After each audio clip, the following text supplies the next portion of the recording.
I want you to think about stuff that you can't see. Gravity, molecules, rotation of the planets, etc. Because we only see the results and not the process, do we come to the conclusion that these things don't exist? That there's not something bigger going on beyond our comprehension? I'm Skip Scrivener, and you're listening to Talking on Air.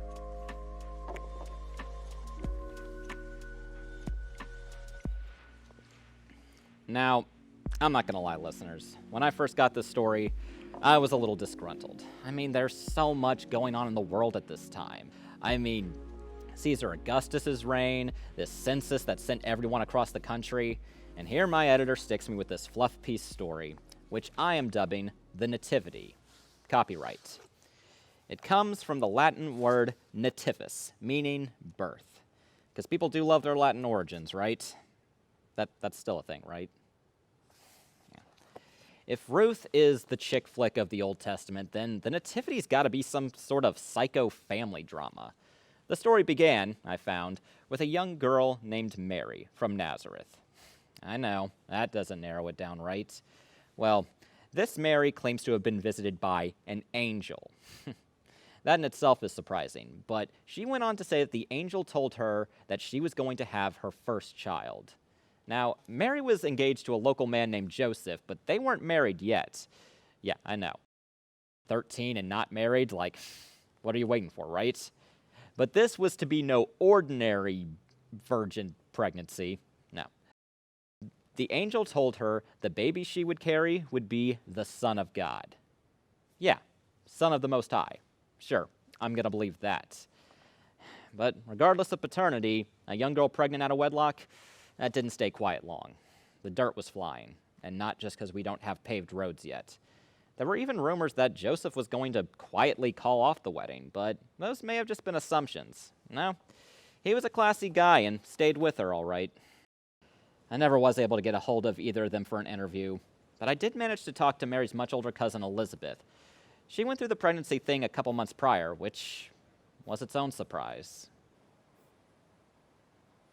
As you can imagine, she was quite startled at the sight of an angel right in front of her.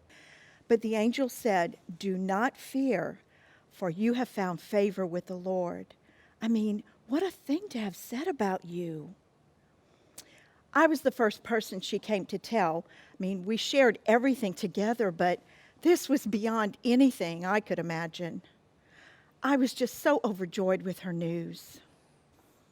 It's just, she's saying that the child she's carrying is the Son of God, and that she's a virgin. I mean, you understand, this is hard for people to accept, right? I don't expect everyone to accept it. I mean, many haven't.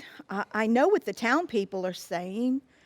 She's received a lot of nasty looks from passersby who don't even know her. They just don't understand. I mean, I don't always understand the will of God, but when He makes His will so very clear, following it seems like a pretty good idea. That day Mary came to me with the news. She said that the angel even brought up my son's birth. I thought having a child wasn't even an option anymore, but here I was, about to have my own. When she came to me and told me the news, I felt my baby move. But it was more than just a kick. It was as if he was rejoicing in the news that I was hearing, and I just knew that was the Lord.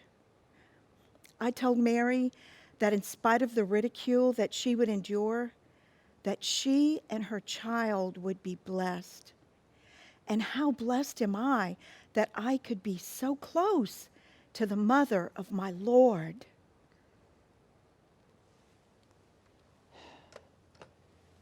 It was odd. She had such a state of serenity and delight about her, even just reminiscing about it. For confirmation, I tried to follow up with her husband, Zachariah, but he wouldn't say a word to me. Probably some weird vow of silence that priests do. Or maybe he just didn't want to disagree with his wife. And afterwards, I'm left with so many questions I wished I'd asked. Like, did Mary have morning sickness? Did she go through, like, all the bloating and discomfort for those 9 months? I mean, you'd figure giving birth to the Son of God would either be the easiest thing in the world or unfathomably hard to live up to. But apparently, most of those 9 months went by smoothly until Caesar issues the census, and suddenly Mary and Joseph have to travel back to his hometown of Bethlehem. No sooner they get there, Mary starts going into labor. Uh-oh, right? I mean, here they are, basically this vagabond couple away from home, and we're supposed to believe that this is how a savior is brought into the world. I mean, where's all the trumpets and the raining down of stars? I mean, it just doesn't add up. So I'm ready to chalk up the nativity story as basically done. It's just another birthing anecdote with delusional defense. But here's where it gets weird, listeners. I did some research, and it turns out that this specific Son of God birth has been, like, foretold for hundreds of years. Let's see. Yeah, it was Jeremiah who wrote long ago that God would raise up a righteous descendant from King David's line. He will be a king who rules with wisdom. Sure enough, I checked family records, and both Mary and Joseph descended from the lineage of King David. But, not close enough so that, like, it's weird or anything. Another guy, Micah, he wrote, "But you, Bethlehem, though you are little among the thousands of Judah, out of you shall come forth to me one to be ruler in Israel." And bam, this baby was born in Bethlehem. So what is this story I'm dealing with here? What happened that night in Bethlehem? Okay, so the story has my interest, but I'm not convinced yet. So I did some more digging, and my research about what happened that night led me to 2 sources. My first source declined to be recognized, so I'll simply refer to him in this interview as the innkeeper. He claims to be the one who gave Mary and Joseph the rather unsavory accommodations for that evening. It was a crazy night. I had a half dozen other rooms and patrons to tend to. We'd already turned away 3 other families. If she hadn't been pregnant, I don't know if I'd thought much of it. But like the others, they couldn't find room anywhere else either. It felt so pathetic, but I offered them a place to stay with my animals. With your animals? It was really all I could give. My wife thought I was crazy too, but she knew we didn't have anything better either. So we sent a midwife out to help with the delivery, and then we had to get back to tend to all our other guests. There was no real bedding out there, so they made a soft patch for the baby in one of the mangers. Okay, so you let them stay in your stable. Well, it was more of a cave where we kept our animals and hay and whatnot. Yeah, but you say that and people just get sort of a caveman image, you know? Yeah, but saying it was a stable, that would just be bad journalism. Okay, fair point. I'm just going to put placed in a manger and let people think what they want to think. Okay, placed in a manger because the innkeeper said there was no room. Hey, don't put that. I don't want to be made out like a bad guy here. I mean, it was all I could give. Because the Bethlehem Inn had no vacancy. No, don't even mention the inn. I don't want that bad publicity. Okay, how about this? Placed in a manger because there was no room in the inn. I don't know. That sounds pretty vague. I think it sounds fine. Go ahead and run that. Unfortunately for the innkeeper, he failed to realize that had people known where the supposed Son of God was born, his bookings probably would have skyrocketed. Imagine that. People paying extra just to sleep near the animals. His loss, though, I guess. So, the birthing happens, presumably without incident, but it's what happens later that night where my second source comes in. A local shepherd. At the time of the birth, him and some of his fellow shepherds were watching their flocks that night, and he described to me in his own words what he saw. It was a pretty uneventful evening. Kind of boring. No bears, no wolves, no nothing. So I guess I can't complain.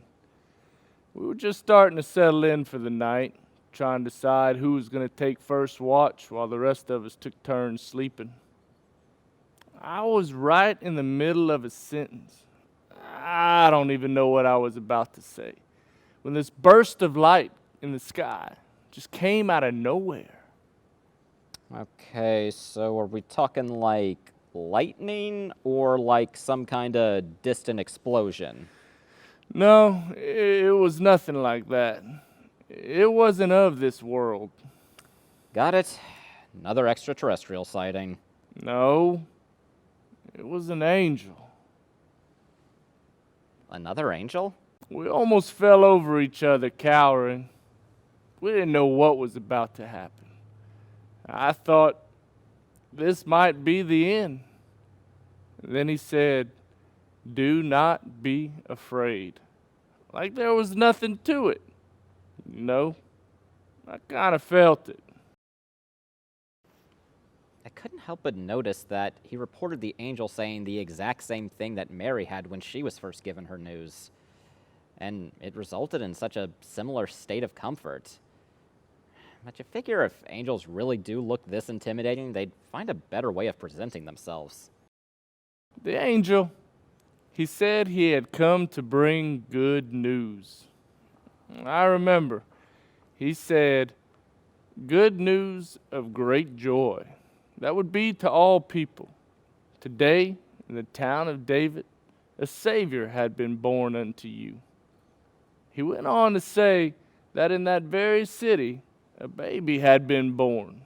But that baby was Christ the Lord. And you believed him? He was an angel. What was I supposed to believe? Okay, fair point. Then he told us where to find it, and that it would be in a manger. Wait, the angel said the baby would be in a manger? Yep. He said he'd be wrapped in cloths, lying in a manger. Not exactly how we thought Christ the Lord would be found, but then he was surrounded by a whole bunch of other angels, chanting and singing praises to God. Okay, so surrounded by a crowd of angels. No, a multitude of angels. I always liked that word. Never really had a chance to use it. I mean, when is the last time I've seen so many of the same thing? What about the multitude of sheep that you watch like every day? Oh, yeah. Okay, so surrounded by a multitude of angels. Yeah, they were singing praises to God and wishing peace to the world. And then suddenly, they disappeared. And we were just left there stunned.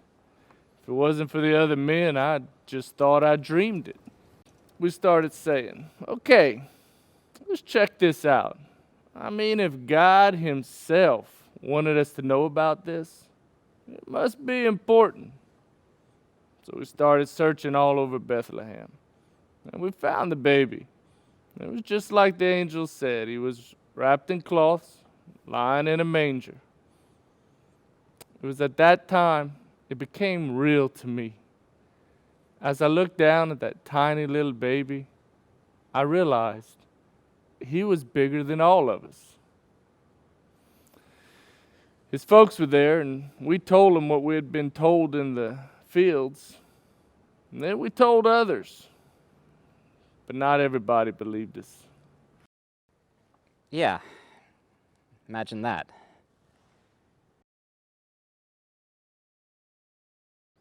Why shepherds? I mean, the King of Kings was just born, and you basically just shared the news with a bunch of bumpkins. Hey! Oops, forgot to hang up. Still, for a supposed king's arrival, this birth took the least glamorous route at almost every possible turn. Despite, or possibly because of this, the story traveled fast. Soon everyone was talking about it. Since the prophecies mentioned this child being called the King of the Jews, I decided to reach out to one of our actual Jewish monarchs, King Herod, on how he felt about this foretold child. When he and I talked, he had this to say. There's a baby they're calling the king of the what? Yeah, needless to say, he didn't seem too happy about it. But when pressed further, he seemed to have changed his tune drastically. That's fantastic news. I will be sending out correspondents to find them and bring me back word, so that I too may go and worship him. King Herod then sent members of a priestly division to find the child and report back to him. Now, these were some scholarly men from the East who searched for this child for over a year. After they found the child, I was lucky enough to contact one of the members of this group, known collectively as the Magi. As part of our order, we pay particular attention to the stars. This star that rose in the east was one that we had never seen before. We knew it was our sign. And how do you figure that? What was so special about this star? For centuries, a star being the sign has been sought out ever since Moses first wrote about it. Right, I think I came across that. In Numbers, right? There shall come a star out of Jacob, and a king shall rise out of Israel. Precisely. Our order had been awaiting it for some time. It was Daniel who first laid out the timeline when he said that in 7 weeks, make plans for a reconciliation and an anointment of the Most Holy. Wait a second. Daniel's been gone much longer than 7 weeks. We believe he actually meant 70. He meant 70 weeks? That's still not enough time. 7 meaning 70, and weeks meaning an amount of years. So, 70 years? No, closer, 7 years. Well, which is it? 70 times 7, which would make it 490 years. All these years. Thank God Daniel didn't write the book of Numbers. Anyways, we were in the midst of that era when the star appeared. I see. So, you put 2 and 2 together and realize this is your sign. Okay. When we approached King Herod with this information, he tasked us with finding the child and reporting back. He claimed that he wanted to worship him as well. So then we followed the star for several months until it stopped over Bethlehem, where we found the child with his mother. We had brought 3 gifts with us to offer in respect: gold, frankincense, and myrrh. Okay, so the 3 of you presented your gifts to them, I never said there were only 3 of us. but you said you brought 3 gifts. Yes. So how does that work? 3 of y'all bring gifts and the rest just come along for the ride empty-handed? The gifts were from all of us. Seems a little disproportionate to me is all. Well, then, maybe don't say how many of us there were. Okay, fine. I'll just say the 3 gifts and let people think what they want to think. How do you expect Herod to react to this news? We won't be bringing this news to Herod. May I ask why? We were advised against it. Oh, now this I'd like to hear. Well, the night after we brought our gifts, we were each visited in our sleep by something not of this world. Oh, don't tell me. An angel from the heavens. Called it. He warned us that Herod's intentions weren't good and told us not to tell of what we had found. So we are returning by a different route to avoid detection. Our priority is keeping this child safe.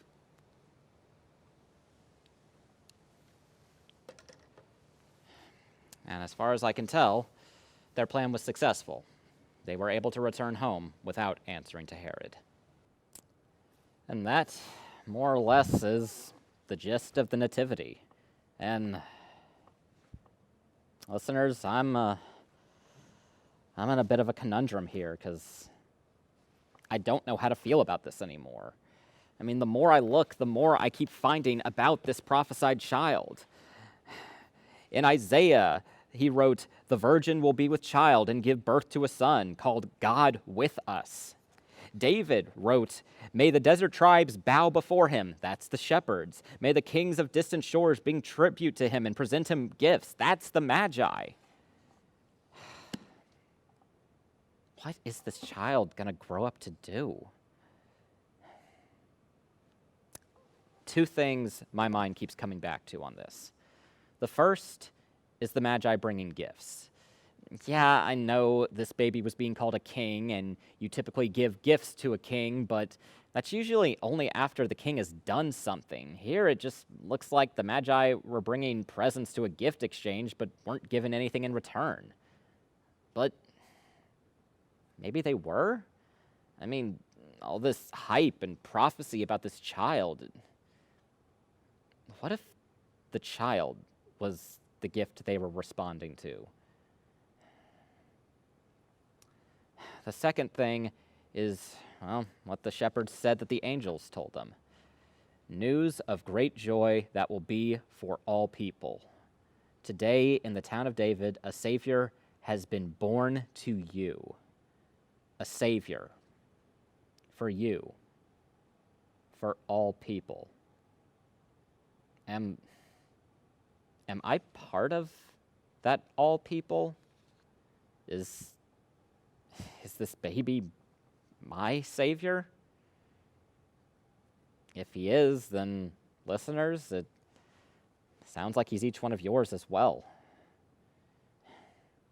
So what do I do with this gift? Accept it? Give something in return? Cherish it? Protect it? All of the above? Or am I just supposed to think on it? Well, as you can imagine, I've been doing a lot of that lately. So I leave it to you, listeners. I've told you all I found about this child and the prophecy. It's up to you to decide what you do with it.